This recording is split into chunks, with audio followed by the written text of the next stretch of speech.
Depois de muita expectativa, o governo apresentou ao Congresso a proposta do novo arcabouço fiscal, que substitui o teto de gastos como ferramenta de controle das contas públicas. O ponto central do plano é abrir espaço para gastos considerados essenciais, como em saúde e educação, além de permitir investimentos do governo federal. Ao mesmo tempo, o Ministério da Fazenda quer oficializar o compromisso com a responsabilidade fiscal.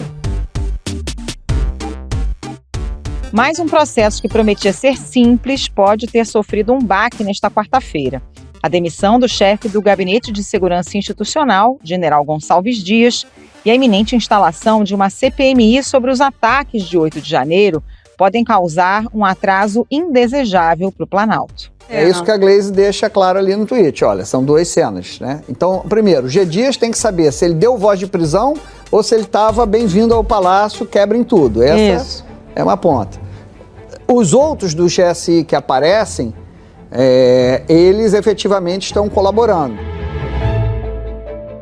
Neste episódio do Ao Ponto, vamos explicar a proposta para o novo arcabouço fiscal do governo federal e como a crise envolvendo o Gabinete de Segurança Institucional e os ataques de 8 de janeiro podem atrapalhar esses planos. A gente conversa hoje com os repórteres Gabriel Saboia e Manuel Ventura, da sucursal do Globo em Brasília, que contam os bastidores e os detalhes das negociações. Eu sou Carolina Moran. Eu sou o Felipe Barini. O Ao Ponto de 20 de abril está começando. Vem com a gente.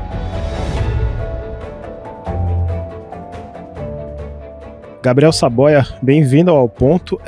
A gente, quando conversou no começo da tarde para definir o tema do episódio de hoje, a gente ia falar da aprovação, dia 1 da tramitação do arcabouço fiscal aí no Congresso, mas ocorreu um verdadeiro furacão político com a queda do chefe do Gabinete de Segurança Institucional. Um dia que seria de negociações acabou dominado por outro assunto, né? Pois é, uma notícia que acabou caindo como uma espécie de bomba no Congresso, fazendo com que o principal foco do dia deixasse de ser a relatoria, a proposta do arcabouço fiscal chegando à Câmara dos Deputados e passou justamente a ser a demissão do ministro Gonçalves Dias.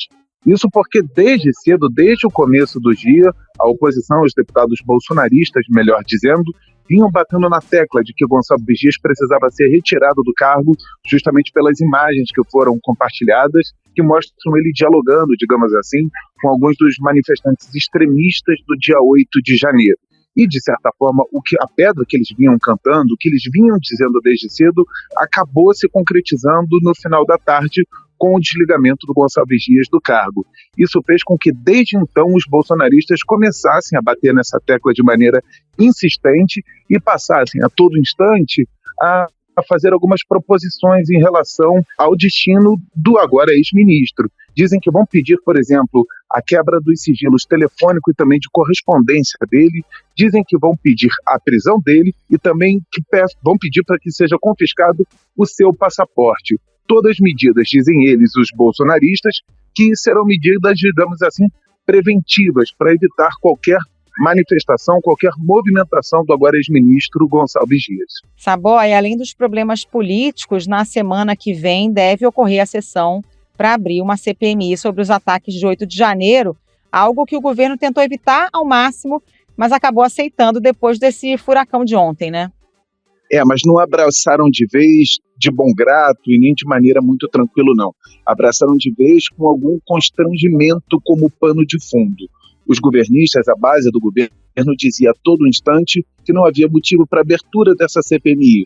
As imagens que foram divulgadas ontem pela CNN acabam endossando o discurso que os bolsonaristas vinham empregando. E agora o pessoal da base do governo, os deputados da base do governo, passam a ter uma outra atitude. Eles que eram contrários à abertura da CPMI se viram constrangidos, obrigados a dizer que estão favoráveis à abertura da CPMI justamente para mostrar a lisura do governo em relação aos atos extremistas do dia 8.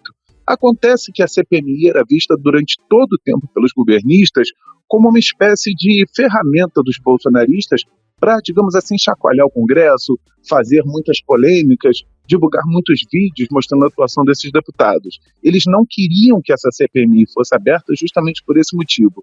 Só que agora se veem, digamos assim, numa sinuca de bico. Caso eles não apoiem a CPI, estão de alguma maneira tentando, vai passar uma mensagem de que estão tentando encobrir alguma irregularidade. E uma vez aberta a CPMI, eles ficam sujeitos a todo tipo de exposição que os bolsonaristas podem causar. Gabriel, como a CPMI, no caso, a gente já pode esperar que esses planos do governo de aprovar não só o arcabouço fiscal, mas também as MPs e a reforma tributária devem sofrer um atraso, né? Pois é, esse assunto ainda está em suspenso, ainda existe alguma espécie de dúvida sobre o andamento desses projetos. Tudo vai depender da vontade do presidente do Senado, Rodrigo Pacheco, e também da Câmara dos Deputados, Arthur Lira, em ver os dois projetos indo à frente. Arthur Lira havia dito no começo da semana que pretendia concluir todos os debates sobre o arcabouço fiscal até o dia 10 de maio. Isso porque ele deve solicitar um requerimento de urgência e colocar a votação diretamente no plenário. A expectativa é que esse prazo ainda seja atendido, porque depende muito da vontade dele em pautar o assunto. Mas é claro, agora com esse novo fato, que é a CPMI dos atos do dia 8 de janeiro, tudo fica em suspenso, digamos assim, porque novos fatos podem aparecer, as votações podem ser colocadas como prioritárias, ainda existe alguma espécie de dúvida, mas a expectativa é que os prazos sejam atendidos. A avaliação que a divulgação dessas imagens acabam dando munição para a instalação da CPMI para investigar os atos golpistas. Até então o governo disse, não, a gente não tem nada que se envolver com essa CPMI, não atinge a gente. Agora, tem um ministro do governo em imagens, naquele momento da invasão, numa situação que gera pelo menos a necessidade de uma investigação. Por sinal, a Polícia Federal já estava ali no seu roteiro ouvir o general Dias por conta dessas imagens, que fizeram parte do inquérito militar conduzido pelo Exército, já foi concluído, encaminhado para o Supremo Tribunal Federal. E aí é o seguinte, agora G. Dias vai continuar sendo ouvido em breve na condição de testemunha ou de investigado? Quais são os pontos do projeto que podem gerar mais debates? O principal ponto são as isenções fiscais. O governo já sinalizou que pretende retirar algumas isenções fiscais. O ministro da Economia, Fernando Haddad, chegou a pontuar que a cada isenção dada é menos um prato de comida na mesa das pessoas, dos brasileiros. Então, esse tema deve ser realmente de muita polêmica, deve ser alvo de muitos debates nos próximos dias.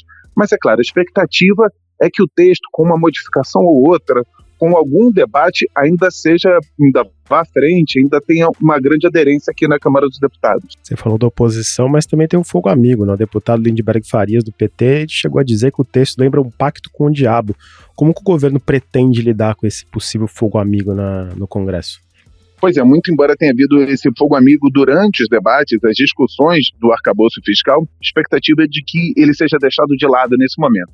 É importante a gente lembrar de que mais do que nunca, os bolsonaristas vão passar a atacar o governo. A primeira grande crise institucional do governo está na mesa, que é justamente a demissão do ministro Gonçalves Dias, e por este motivo o governo tende a se unir. Deve haver uma reunião nos próximos dias, nas próximas horas, melhor dizendo, que vai colocar o discurso de toda a bancada alinhada. Os deputados já têm se reunido desde a noite de ontem, e a expectativa é de que um discurso uniforme seja adotado por todos os parlamentares. Nesse momento as coisas ainda estão muito fluidas, mas há algum temor dentro do governo de que a crise causada pela divulgação das imagens, da saída do general Gonçalves Dias e pela iminente CPMI possa atrapalhar outros projetos além do arcabouço, como o da reforma tributária? Pois é, digamos assim que as coisas acontecem, num efeito dominó. Quando um assunto é dominado, o outro assunto vem a reboque desse assunto. O que eu quero dizer com isso? Por exemplo, a aprovação do arcabouço fiscal é fundamental para que a reforma tributária seja aprovada à frente. Mais do que isso, mais do que a votação, existe um ponto que é bastante sensível. O governo tem, digamos assim, a sua primeira mostra de fogo, a sua primeira mostra de força.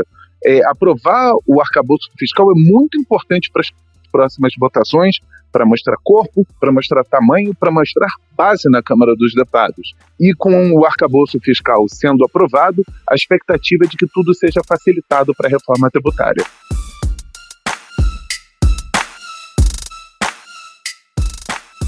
Gabriel Saboia, obrigada pela participação, bom trabalho para você. Muito obrigado, volto sempre. Obrigado, sempre um prazer.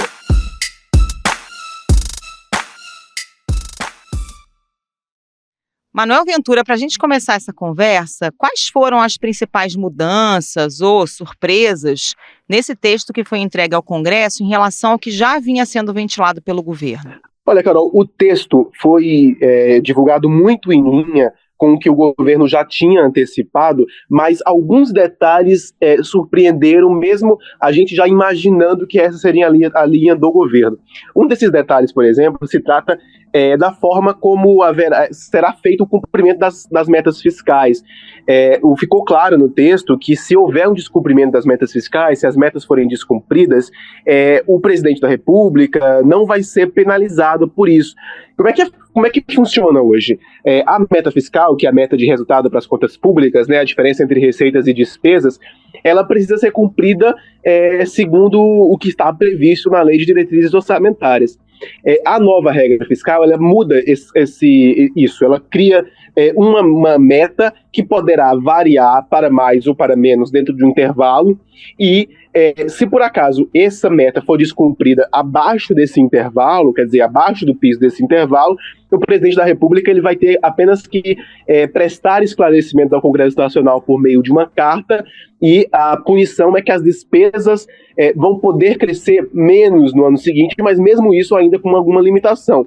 Então, essa forma da punição, a forma como a punição para o não cumprimento da meta foi elaborado, gerou reação, gerou dúvida e surpresa, porque é como se o arcabouço ele não tivesse uma regra clara para você, uma punição para ele não ser cumprido. Manuel, a gente viu aqui, eu tô até com a tela, nesse momento a gente está gravando por volta de 3h30 da tarde, eu tô com a tela das bolsas aqui, e o Bovespa caiu bem feio no começo do pregão, se manteve assim, o dólar subiu, e entre esse burburinho do mercado, além dessa questão das punições, teve uma certa queixa sobre as exceções. Explica pra gente o que fica fora do teto. Tem alguma novidade em relação ao que é praticado hoje no teto?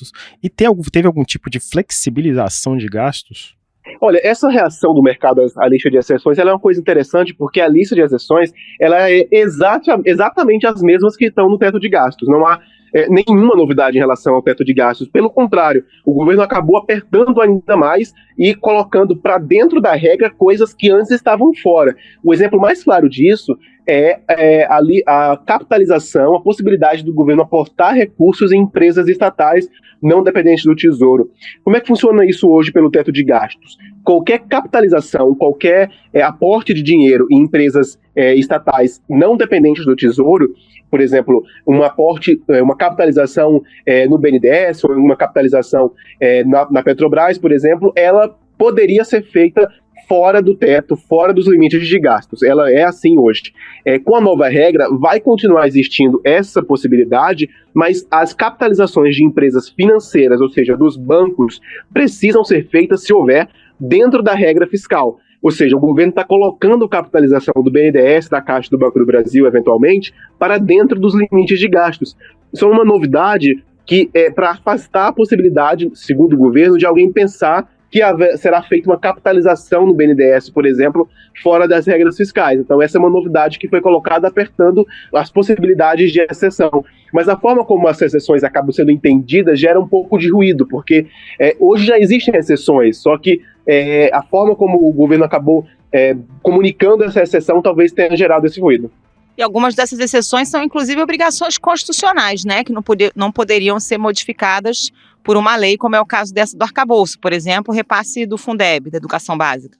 O repasse, a complementação do Fundeb, ela é prevista na Constituição e ela sempre esteve fora do teto. Outra exceção, por exemplo, são o repasse de receita, dos impostos que o governo recolhe para os estados e municípios. Não tem por que um repasse de receita do imposto compartilhado ser colocado dentro da regra fiscal, por exemplo. Então isso sempre fez parte das exceções do teto de gastos e de qualquer outra regra. Manuel, relembra um pouco para a gente qual o mecanismo de trava das despesas. Elas ficam atreladas ao aumento da arrecadação, mas elas têm um crescimento mínimo, assim como os investimentos? Então, pela nova regra, as despesas elas vão crescer sempre acima da inflação. O teto de gasto hoje, no seu desenho, ele estabelece que as despesas elas só crescem até a inflação do ano anterior. pela nova regra, as despesas sempre vão crescer acima da inflação. Mas em que percentual? Vai ser um percentual equivalente a 70% da alta da receita, da alta real da receita. Mas haverá dois mecanismos para que, se por acaso a receita não crescer, a despesa não cair.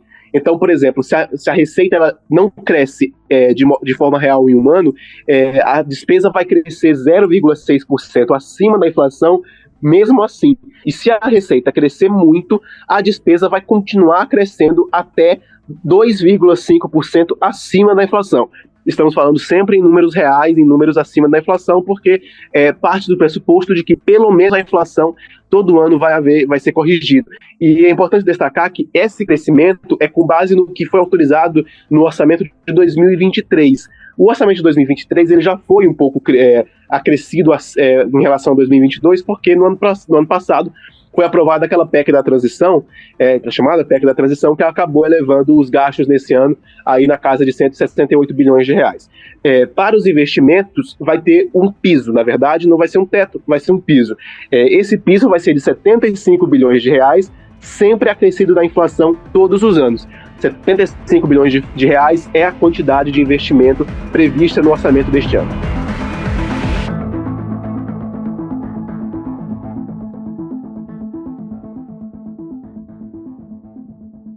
Manuel, e como é que as receitas extraordinárias, né, aquelas que são pontuais e não se repetem ao longo do tempo, entram nessa conta?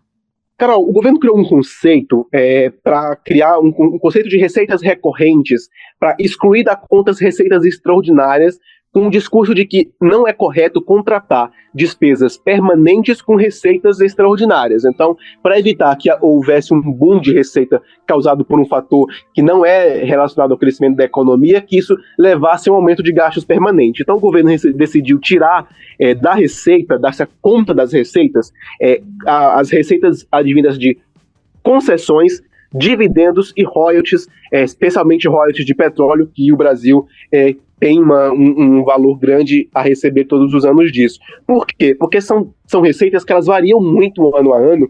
Elas, assim, o royalty de petróleo depende da produção, depende do dólar, depende do barril de petróleo, depende de uma série de fatores. Dividendos de estatais, quer dizer, parte do lucro das estatais depende do lucro das empresas. É uma questão meio imprevisível. Então o governo tirou da conta da conta da receita que será usada para fins de correção da despesa, né? A receita continua existindo, vai continuar sendo usada para calcular os resultados do governo, mas para fazer a conta do crescimento do gasto, essas três receitas foram retiradas. Nós temos uma trajetória de primário, respondendo objetivamente, ousada, mas nós vamos buscar atingi-la. Isso é importante. Só traduzindo para o nosso assinante, trajetória de primário é você gerar, no caso vamos traduzir, ano que vem é zerar o déficit, não ter déficit, né? Nas contas públicas, e depois, em 2025, ter um superávit de 0,5% do PIB. Exato. De uma forma mais simples de compreender, no ano que vem fazer com que as despesas sejam iguais às receitas, ou seja, que não haja déficit público, e a partir dali começar a ter um superávit, né, um resultado positivo, mais receitas do que despesas, para poder começar a reduzir e equilibrar, né, estabilizar a trajetória do endividamento público brasileiro. A gente discutiu aqui possível aprovação do arcabouço, que era para ser rápida, agora ninguém sabe quando. Dá para a gente estimar se haverá crescimento das despesas no ano que vem, por exemplo, se a medida passar agora? Qual a perspectiva para esse mandato do presidente Lula?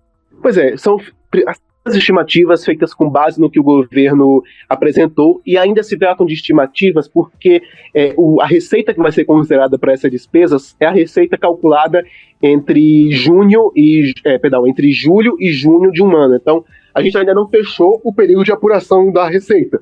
Se trata, portanto, de uma previsão. E a previsão do economista Felipe Salto, ele é especialista em contas públicas, ele prevê que as despesas do governo vão crescer 2,3% acima da inflação no ano que vem, que é um crescimento bastante expressivo, porque permite que o governo acabe gastando mais no primeiro ano da regra, que dará uma certa sustentação política para a regra, porque a gente lembra que antes da regra ser apresentada formalmente, principalmente, inclusive deputados do PT, na pessoa da presidente do PT, Gleisi Hoffmann, deputada Gleisi Hoffmann, criticaram a regra. Então, esse espaço para gastar em 2024, ele pode dar uma sustentabilidade política para a regra importante na visão do governo. Ô Manuel, e a questão da tributação dos importados, hein, que rendeu toda essa polêmica? O Ministério da Fazenda acabou recuando daquela ideia do fim da isenção para compras até $50 feitas entre pessoas físicas,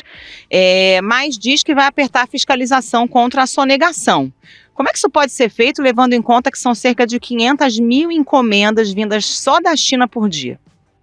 Então, gerou uma grande confusão, e como a ideia inicial do governo, do Ministério da Fazenda, sempre foi fazer essa fiscalização ao acabar com a isenção de $50 das importações de pessoa física para pessoa física, importante lembrar que o governo argumenta que algumas empresas estavam usando essa importação para disfarçar importação de empresa para pessoa. Então, o governo dizia que a melhor forma de coibir isso era fazer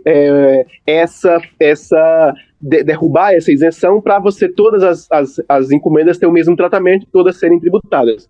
Mas houve uma reação muito grande, o governo agora está quebrando cabeça para como fazer uma fiscalização que não pare a máquina da Receita, porque você mencionou, são 500 mil encomendas por dia. É impossível fazer uma fiscalização em todas elas. Então, o governo está desenhando medidas, por exemplo, para obrigar a declaração de importação, fazer uma amostragem maior das encomendas que estão chegando no Brasil, ou outra possibilidade também é de aumentar uma parceria com os Correios, que grande parte dessas encomendas são distribuídas via Correios, para verificar ali quais delas estão entrando irregularmente. Então, o governo está quebrando a cabeça ainda para definir como é que vai ser essa medida que vai ser aprovada e apresentada, mas, por enquanto, os $50 de isenção continuam valendo de pessoa física para pessoa física.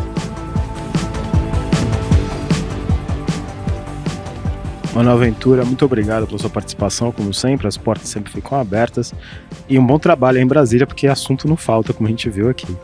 Obrigada, Manuel, até a próxima. Obrigado, não falta assunto. Até a próxima.